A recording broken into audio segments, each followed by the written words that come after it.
Kaya. You didn't know us for a damn decade, Carrie. You did not know.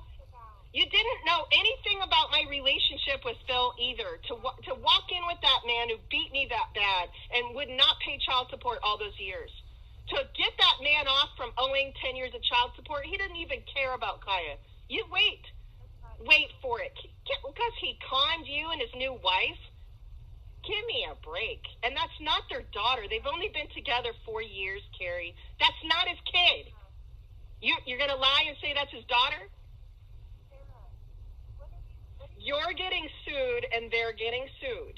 And I want you to understand that you lied for him and said he has another daughter, and that's not his daughter. That's another man's child.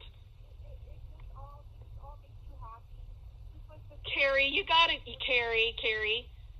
At some point, you're going to answer for all these lies and all this chastising, condescension, degradation, and mental and life abuse, life-ruining abuse. You're going to answer for it, and you're going to pay out of your wallet. And then you probably never do it again. But you're not going to learn until you're taken to court. I can tell. I'm trying to talk to you with love. That's why I call. I don't have to do that when people who've abused me my entire life come after me. I know what I'm doing with my life. I don't owe someone I'm estranged from for 20 years any explanation. I was an adult, and you came after me. And you lied about everything about my life and my daughter's life. And you stole my child and gave her to a man, totally railroaded me over in court, and gave my child to a man who never wanted her. And you fucking lied. You think you know, Phil? What kind of sister does this? That's why people don't like you, Carrie. You're a bad person, and you act really fake. And the truth is, why did you lie and say Kim didn't abuse me? Why did you tell them I was never abused by Kim? Why did you tell them I was never abused by Kim? Why didn't you tell them Bella has a 55-60 IQ? Why did you, in Bella's case, why did you say I made Bella mentally challenged when she was sick all her life? She has an autism diagnosis before she went to Arizona, Carrie. It's in medical records. You're so condescending, and yet you've done nothing and accomplished nothing in your life except sit on your ass and take your ex-husband's money and come after me. Your whole life is criticizing me. Find another life that's better and more fulfilling for the growth of your spirit and your heart than coming after me and lying about me and trying to battle me online and criticizing me. It's ridiculous, and you look silly.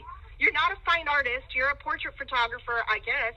Do that. There's no competition between you and me. It's not possible. You're not in my world. You're not in my atmosphere. You're not on my level in art. And I don't know, you think taking high school portraits is going to put you in the art world? Quit being crazy and competitive with me. I've been an artist all my life, okay? I'm on the level of the highest luminaries in the art world. You don't know anything of what you're doing, and constantly criticizing my career you knew nothing about. She needs to get a job. I was over here working on opening a business, and you were lying to CPS that I don't ever work. I was in a car accident with a semi-truck, Carrie. The entire time you haven't been in my life for the past 4 years, I've been debilitated with very severe injuries that you knew nothing about. I almost died. I hit the back of a semi-truck that stopped on the highway. You all know that. Not one of you called me, and then you made fun of how I looked. I've already lost most of the weight, but you made fun of how I looked on the internet. Like, hello, I hit a semi-truck. Of course I wasn't looking great. And then I re-broke my leg. How cruel. Yes, you did. Oh, yes, you did. Yes, you did. Like I'm some trashy person because I got nerve damage in my face from hitting the back of a semi-truck. You're my sister. You should have been glad I survived. Oh, and yet you couldn't return a phone call when I let you all know that I almost died in a near-fatal car accident with a semi-truck stopped in the middle of a highway that I crashed into the back of? You all knew, Carrie. I called all of you. I called everybody, nearly. Not one person called me back, and I couldn't even walk for months. I had broken ribs and broken bones in my face, even. And I had a broken compression fracture in my back. I never even got out for it. How could you do that to me? I hit a semi-truck, and you made fun of how I looked? I can't even comprehend it. You acted like I was a drug addict because I didn't look great. I only looked bad because I hit a semi-truck, Carrie. That's it.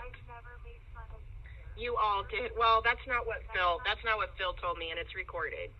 And just to listen, I have it recorded talking to him. It was like a week and a half ago, he told me that I'm a slut, a bitch, a fucking hooker who doesn't even get paid. That I'm nothing but a fucking whore, that no one in my entire family fucking gives a fuck if he fucks over. This is recorded. He's like, you're nothing but a fucking hooker, and you've never been anything but a fucking slut and a fucking cunt. Your whole fucking family doesn't give a fuck if you die, bitch. It's recorded. This is like a week and a half ago. How could you do this to me? You really screwed up. And I have to take you to civil court, Carrie. I have to, because you're going to have to face the evidence on public record with your name forever on it. You have to be accountable for all this. All these lies.